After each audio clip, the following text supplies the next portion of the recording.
guys, my name is Areed, and today I'm going to talk about social media and its influence on older people.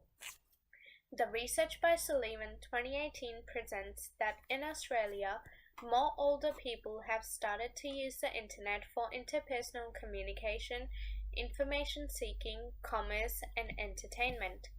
As general internet use has expanded in popularity, online applications, for example virtual networks, informal communication, have become more established individuals' preferred online applications. Sullivan research shows that social media use among older individuals can limit the effect of pain and depression. Some facts on social media and older people are that social media networking use among internet users aged 50 and older has nearly doubled from 22% to 42% over the past year. Half of the internet users aged 50 to 64 and 1 in 4 users aged 65 and older now use social networking sites. While social media use has grown dramatically across all age groups, older users have been especially enthusiastic over the past year about embracing new networking tools.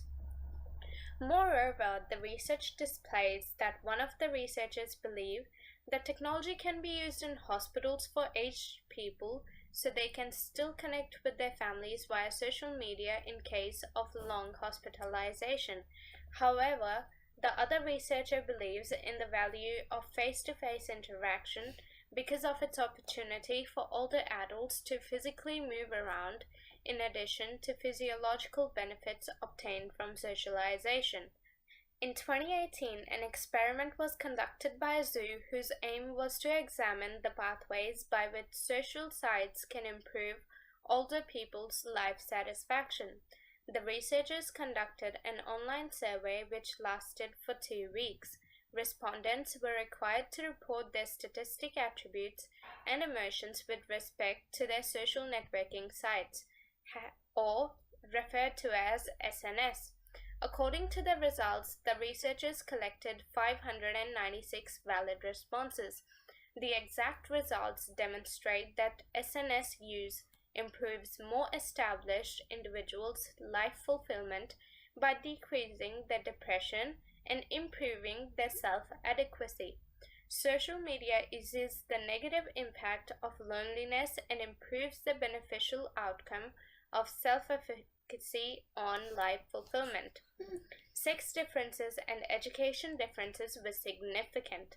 Men and less educated individuals had more elevated amounts of life fulfillment. Finally, the conclusion shows that people believe that the use of social networking sites can improve older people's life satisfaction.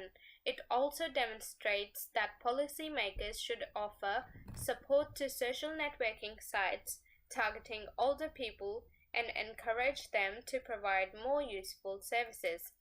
Another research conducted by Bosch, Tanja, and Curran from 2015 shows how social media was effective to elderly people.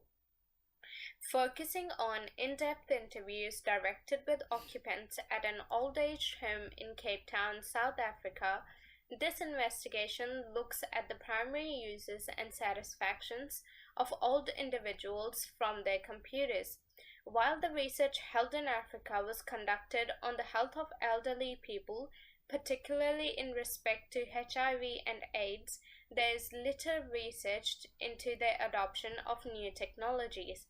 This research found that the participants use email and social media to keep up contact with family and companions outside of and now and then inside the area.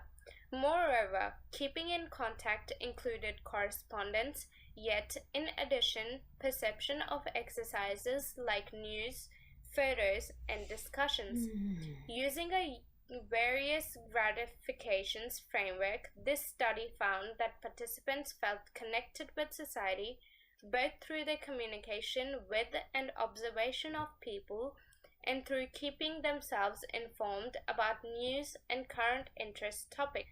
By utilizing the web, the older individuals spoke with a larger number of individuals than they had done previously. Some of the participants felt less isolated and lonely in view of their computer use. In any case, the utilization of computers did not weaken their relational contact outside of computer use. Some of the positives of using social media as an elderly and people in general are that social media increases voter participation and facilitates political change. Social media can also help disarm social stigmas like anxiety or depression. Facebook groups are an easy outlet for seniors. They can find other people who are interested in similar activities and hobbies and share ideas with them. This can give seniors a sense of community involvement even though they aren't mingling in person. Seniors can also use YouTube videos to learn how to do certain things that they can't learn in actual lives. They can watch tutorials on how to do or precisely learn a new hobby such as crafting a project, or they can watch simple videos on how to use new technology. However, with the good comes some bad. Some of the negative effects of social media include social media is associated with personality and brain disorders. It's okay. It can exacerbate feelings of disconnect and put elderly at higher risk for anxiety, depression, low self-esteem, eating disorders, and even suicide if not done in correct dimensions or in correct timings. Social media use can also cause personality disorders like ADHD and self-centered personalities, particularly in the youth. We all understand that children and the elderly are so much alike in terms of requiring constant care, guidance, and it is very apparent how children can become obsessed or addicted to their technology and social networking sites. And the same could be feared for the elderly. Thank you for watching. The content put forward is on the basis of research conducted. However, constant improvement to this knowledge is made through new research and evidence.